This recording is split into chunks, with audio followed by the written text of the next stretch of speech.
Welcome back, and thanks for joining us here at the 2024 CUSA Kickoff, presented by Sideline Design. We're here with Law Tech head coach Sonny Cumbie and student athletes Jack Turner and Jesse Evans. We're going to start with an opening statement from Coach. Before we jump to questions, those on Zoom, raise your hands, and we'll get to you if we have time here in the room. All right, Coach, welcome. Well, appreciate you guys having us. Conference USA and Commissioner McLeod have done a phenomenal job of putting on this media days for our student athletes. We're excited to be here in Frisco at PGA of America, the headquarters here, and I think just you could probably ask these guys, but just watching them over the last 48 hours, the student athlete experience that our conference has given these two guys here, and then all the players that have came along with these other schools and these other coaches and everybody that's came along with us in our program. Just excited. I mean, it's been a great event. It's been an unbelievable experience for these guys. And so looking forward to getting this season kicked off. It's our third season.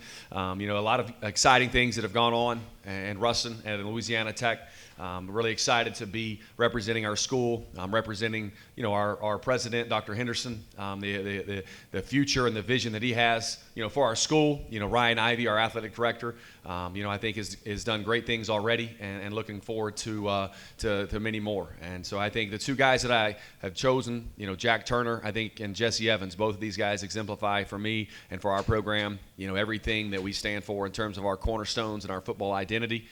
You think about Jack Turner, who's graduated already in his 2.5, 3 years at Louisiana Tech, getting ready to be the starting quarterback for our football team. Jesse Evans is going to graduate at the end of this fall quarter, and I think is getting ready to really impact our football team on the field as well, at defensive end.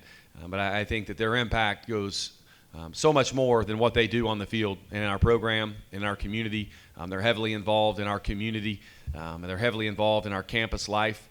And they also happen to be able to excel on the football field. And so I think these two young men that represent our program, that represent our players, that represent the city of Ruston and Louisiana Tech, I could not pick two other guys that would exude, really what we stand for in our program. We've got a great schedule. I'm excited about our midweek contest that we kick off a Thursday night. This year we have a Thursday, Tuesday. So our schedule sets up really well from the standpoint of the time in between our games. And then also our opponents. And I think in our league, if you are a fan of football and if you're a fan of watching close games and watching great players, I think the midweek games have been great for our league.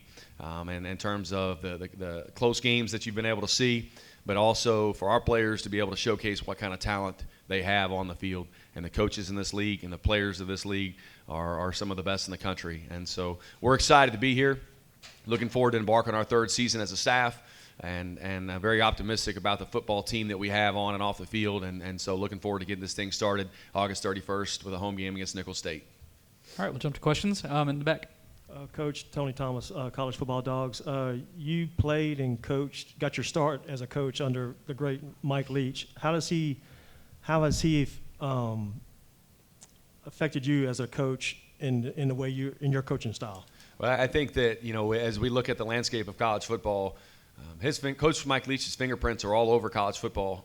Offensively, I think it's very obvious, but I think from a defensive standpoint too, and how the game has evolved on defense from the standpoint of having to defend the air raid offense, and how defenses changed their personnel, how they recruited differently, how they played players positionally in different positions on defense because of the evolution of Mike Leach's air raid offense. And so I think his fingerprints are all over this game. We know that. His personality was unbelievable. It was a great educational course that I was able to have as a player and then as a graduate assistant sitting in those meetings. And most of the conversation, as you could imagine, was non-football related. And so we talked about everything under the sun, from pirates. You talked about swinging your sword. You talked about the weather, the patterns of the weather, and what to expect from that standpoint of this next windstorm that was about to blow in. And so Coach Leach was unbelievable to listen to. You listened a lot more than you talked to because he was full of wisdom and he knew a lot. And so one of the things that he always shared with us, and it was clear mind, fast legs. And I think that we want to try to emulate that from the standpoint of having our players have clear minds and allow them to play really fast in what they do. And so I think he had an unbelievable ability to keep the game simple. And I think that you try to take all of those things that you learn from other coaches, whether it's Mike Leach, whether it's Gary Patterson, whether it's Matt Wells, guys that you've been around, and implement them into your program. And fortunately for me, I was able to be around Mike Leach and Gary Patterson for a long time. And I think it's very interesting because they're both brilliant on defense, brilliant on offense, and you try to take things that worked well in those programs and implement them and that fit these guys here in our program. And so I think Mike Leach has touched this game and in a lot of different ways. He's impacted me. I've been sitting here right now based off the influence and really the opportunity that Mike Leach gave me. All right, we'll jump to the front down here. Coach Matt Ballinson, Wrestling Daily Leader. I'm curious, what are your expectations for new defensive coordinator Jeremiah Johnson and just getting his hands on this defensive unit this fall? Well, I think that as we went through the process and making a change on defense, really thought it was important that we listened to our players and what were they looking for from a new defensive staff and from a new defensive coordinator. And I think that from a schematic standpoint and hearing our players out, I think that from a schematic standpoint, I think those things are very important. And I'm really excited about the multiplicity of our scheme that we'll be able to do with Coach JJ and our staff. But the number one thing that I think that himself, Coach Jeff Burris, Keelan Brookins, Cortez Carter, Ja'Cory Greer, the number one thing that they've done this offseason, I think, is they've connected with our players. And that's one of the cornerstones in our program is the connection piece. And I think that what play we call on special teams, defense or offense, is very, very important. But the ability to connect with these young men, I think, and engage their heart and mind, I think is the number one thing I think our players are looking for. And so that's what we try to go out and accomplish. You obviously, just like when you recruit players, you got to have a certain level of talent to be able to be recruited. And you also have to have a certain level of defense. And all right, how do we stop the run? All right, how are we better in the red zone? How do we defend the pass well? And how do we change up the looks for the quarterback? And all of those things. But ultimately, Coach Jeremiah Johnson and his staff, I think, have done a very good job of connecting with our kids. I think he's been in a situation at Kent State where he went in and in 1 year dramatically changed defensively just from a statistical standpoint and guys being able to play really good defense. And I think that we have the pieces in place in terms of the personnel that we have. And I think that Coach JJ and his defensive staff that we've assembled will get the most out of those kids, from a relationship standpoint, yes, but also on the field. Questions? All right, I'll jump in with one. Jack, you emerged as quarterback one down the stretch. What do you kind of hope to build off from your success at the end of the year as you head into 2024?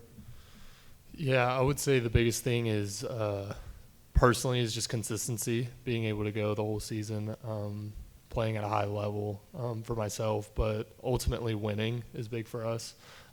That's something that a standard that we haven't met for ourselves in the past 2 years, and that's something that's incredibly important for us. So that's the big focus this year, just as a team, is making sure that we win a little bit more. And Jesse, you have the new defensive coordinator coming in. What have you kind of learned from him so far, and how do you guys feel going into the season? I feel like I learned a lot from Coach JJ. As soon as he stepped foot in the team room, he kind of made a big impact one stand, and I kind of got the whole defense ready to play for him. I feel like we're really excited for what's going to come up for the next fall. We're all bought into it now. Like, we really wanted to ride with Coach JJ, and he's just a great guy to have around. Right here in the front. Hey, Coach. Kevin Burrell from Sports Illustrated. Just now with Smoke Harris gone, who are some of the receivers you're kind of hoping that will step up? Yeah, I mean, it's been exciting to see Smoke play for the Hamilton Tiger Cats up in the CFL. I think he's impacted the game. I couldn't imagine defending him on a field that's wider and longer and having him going in forward motion, especially on kick returns and punt returns. And I think that's where he's impacted the game up there, up north, in the shortest amount of time that he's been there. And it's great to see his success, and I think that he'll continue to do that.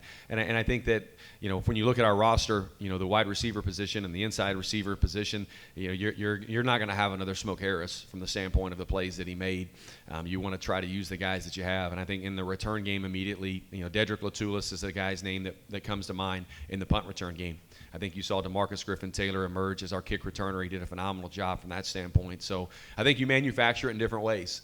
It's not going to be as easy as, hey, let's just throw the ball to Smoke and let him break about 8 tackles and get a first down. And I think that you just play off the strengths of the other guys. I think, from the receiver room, it's a different skill set than what you saw. And I think Latulis can do some of that. I think a guy like Solo Lewis is poised to have an impact on our team. And so I think that you find a different way, whether it's a running back, that has a similar skill set to Smoke, but you find a different way in terms of getting guys the football in space and allowing those guys to make people miss. But, Smoke, I think the number 6 on our offense, I think probably there's 11. I guess there's a bunch of other coaches in this building right now, or they're glad that he's gone. And we wish we had him, but he did a great job in our program. But we're excited about the kids that we have and the players and the people we have to replace them. Head here on the front.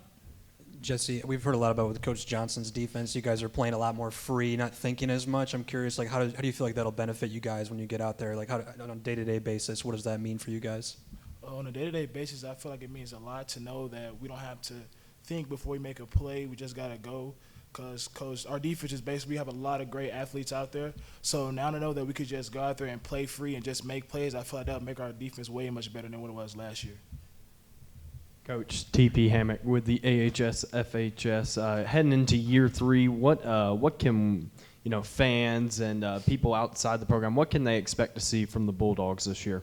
Well, I think when you're going into our 3rd season, as we are as a staff, I think that the alignment within our program has never been greater, from top to bottom with coaches to players. And I think that, as we speak right now, we're having a workout going on, and I have very little heartburn about how that workout will go, just because I know that our players, the intent of what they're going to show up with every single day, the intent that they show up in terms of the improvement that they want to see. And so the optimism that I have for this team, our staff has for this team, is the work that we've seen, under the surface the last 2 years, from the standpoint of you have 2 guys here that represent really the 118 players that we have back, and the number one thing that they represent is a group that's hungry to win.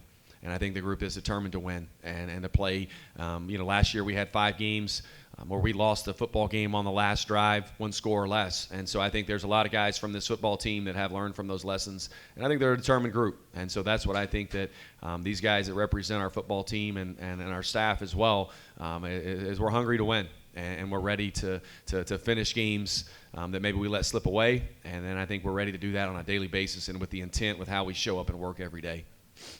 All right. I will wrap up with one question right here. Jack, you backed up Hank for most of the season, then obviously had to come in because of his injuries. But what did you learn from him, and what can you take away now as the start of this season? Yeah, Hank was a great leader to have in front of me. He exemplified just having a lightheartedness towards the game, not making it more than it was. I think kind of similar to what Coach Cumbie does is just keeping it simple. And he taught me kind of just how to do that. Just go out and just play the game. Trust what you have been coached to do, trust what you've been practicing to do, what you've been training in the off season to do. So I would say that's one of the biggest things that he showed me, is just kind of to trust yourself and just to go out and play the game. All right. Coach, gentlemen, thank you for your time.